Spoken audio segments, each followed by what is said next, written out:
రెడ్డి గారు ఆయనకు వచ్చిన ఆలోచన ఏంటంటే తక్షణం ముందైతే ముఖ్యమంత్రి గారు సంఘటన స్థలానికంటే ముందు అధికారులు కానీ సంబంధిత అధికారులు వాళ్ళందరూ పోవాలి, వాళ్ళందరూ ఆ చర్యల్లో ఇన్వాల్వ్ కావాలి, వాళ్ళని కాపాడాలి, ఏం పరిస్థితి ఉందో తెలుసుకోవాలి అనే ఒక ప్రయత్నం కాంగ్రెస్ గవర్నమెంట్ ముఖ్యమంత్రి రేవంత్ రెడ్డి గారు ఆ పనిలో ఉన్నారు. అక్కడ వారి ఇంటి నుంచి ఆ పనులు డైరెక్షన్స్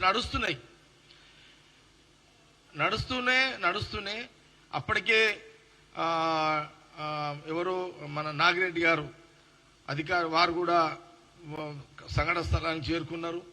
ఇవన్నీ కూడా జరుగుతున్నాయి. ఫైర్ స్టేషన్ సంబంధించిన అటు కొన్ని అన్ని కూడా ఫైర్ ఇంజన్లు కానీ అన్ని కూడా టకాటక జిఎంసీ అధికారులు కూడా చాలా కొంత సెకండ్లలో నిమిషాలలోనే సంఘటన స్థలానికి చేరుకోవడము ఇవన్నీ కూడా జరుగుతున్నాయి అక్కడంతా. ఇప్పుడు ఇవన్నీ ఎందుకంటే ఈ రాష్ట్ర ప్రజలకు, తెలుగు ప్రజలకు కాంగ్రెస్ గవర్నమెంట్, కాంగ్రెస్ పార్టీ బాధ్యతగా పనిచేస్తుంది, చేసేది చెప్పుకోవాల్సిన అవసరం ఉంది.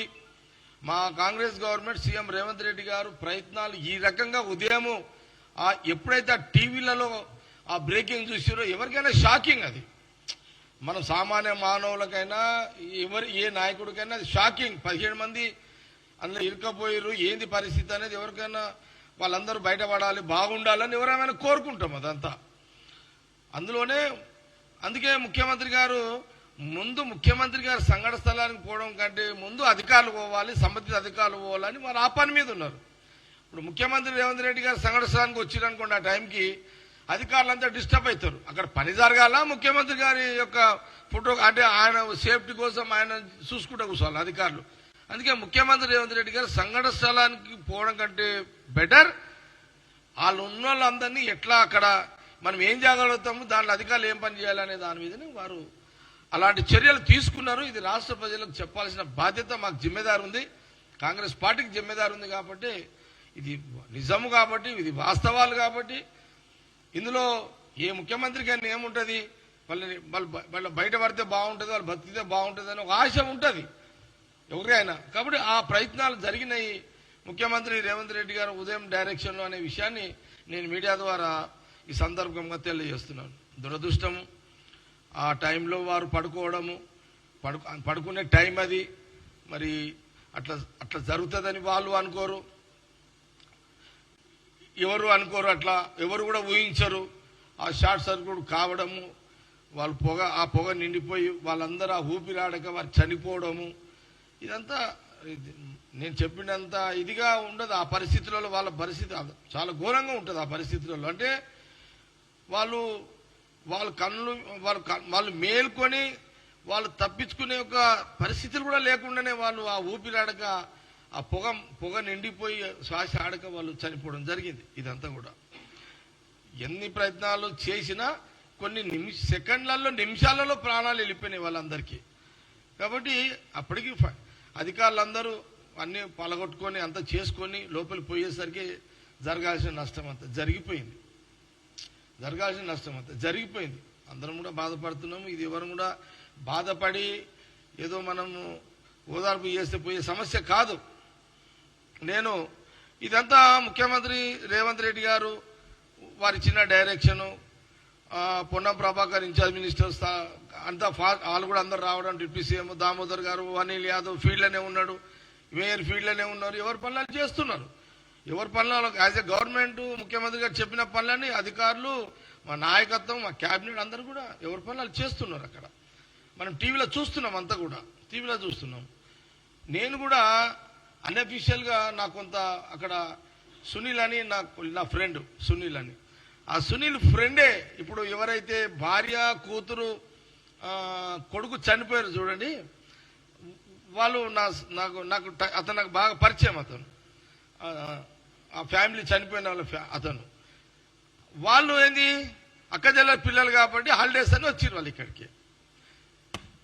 అందులో ఒక ఫ్యామిలీ మా సునీల్ అనే ఒక వాళ్ళ కజిన్ ఎవరో చుట్టమవుతారు, నాకు ఎప్పటికీ రెగ్యులర్ కలుస్తుంటారు. నాకు ఆ టైంలో జరిగిన సంఘటనలలో ఒక కుటుంబం సంబంధించిన ఎవరైతే మా సునీల్ ఒక బంధువు అంటున్నానో, నాకు సునీల్ అప్పటికే విషయం చెప్పాడు, అన్న ఇది చాలా జరిగిపోయింది, ఇక ఎవరు ఏం చేయలేరు దీంట్లో.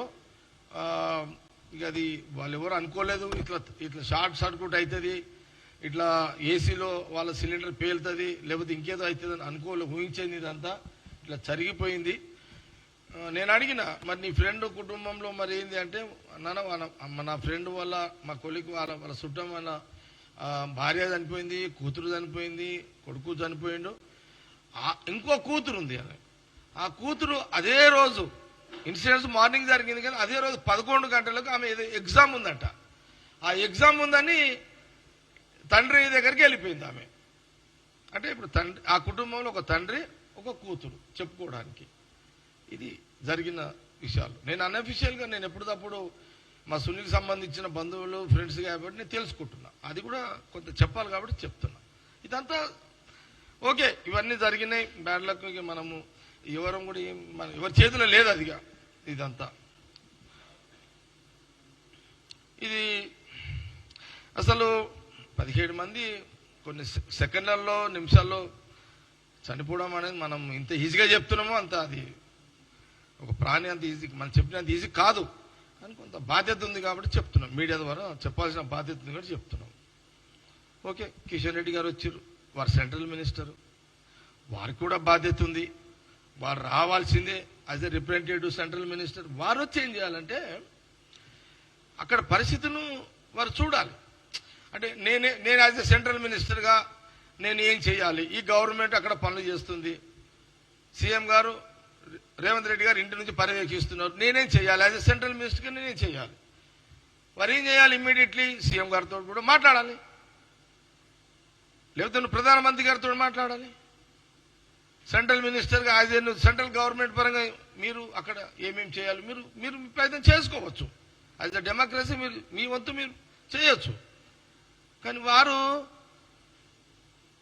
అసలు అక్కడ పరిస్థితి ఏంటి, అక్కడ వాళ్ళకే అక్కడ చనిపోయిన కుటుంబానికే తెలియకుండా జరిగిన సంఘటన అది.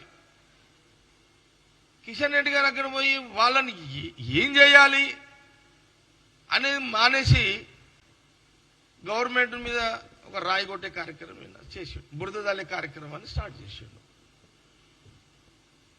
కిషన్ రెడ్డి గారు. వారు కూడా ఒక చెయ్యి చేసిండు, పాపం ఏదో చేస్తున్నాడు అని తెచ్చుకోవాలి, నువ్వు పేరు తెచ్చుకో, అట్లా సర్వీస్ ఎవరైనా శబాష్ అంటారు. కానీ నువ్వు అసలు ఆల్రెడీ ఇక ఆడ మంత్రులంతా ఎవరి పనులు చేస్తున్నప్పుడు, అధికారులు చేస్తున్నప్పుడు ఇది పద్ధతి కాదు అనేది నేను